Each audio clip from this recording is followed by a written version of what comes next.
بسم اللہ الرحمن الرحیم۔ جی ناظرین، جن دنوں میں پاکستان بنانے کی تحریک عروج پر تھی، ان دنوں میں دارالعلوم دیوبند کی جو ٹیم تھی وہ 5 افراد پر مشتمل تھی۔ دارالعلوم دیوبند کے بڑے بڑے عہدے 5 تھے۔ نمبر 1 صدر محتمم، نمبر 2 محتمم، نمبر 3 صدر مدرس، نمبر 4 ناظم تعلیمات، نمبر 5 مفتی اعظم۔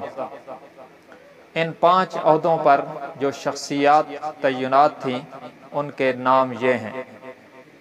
صدر محتمم تھے مولانا شبیر احمد عثمانی رحمہ اللہ، اور محتمم تھے حضرت مولانا محمد طیب قاسمی رحمہ اللہ، اور صدر مدرس تھے حضرت مولانا حسین احمد مدنی رحمہ اللہ، اور ناظم تعلیمات تھے حضرت مولانا مرتضی حسن چاندپوری رحمہ اللہ، جبکہ مفتی اعظم تھے حضرت مولانا مفتی محمد شفیع رحمہ اللہ۔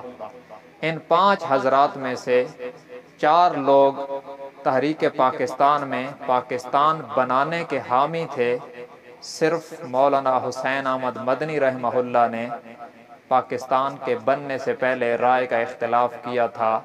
گویا دارالعلوم کی 5 افراد پر مشتمل یہ ٹیم، جمہور ان کے پاکستان کے حامی تھے، صرف مولانا حسین احمد مدنی رحمہ اللہ نے اختلاف کیا تھا۔ تو جن کی 2/3 سے بھی زیادہ اکثریت پاکستان بننے کی حامی تھی، انہیں پاکستان کا مخالف نہ کہا جائے بلکہ پاکستان کا معمار کہا جانا چاہیے۔ وآخر دعوانا ان الحمد للہ رب العالمین۔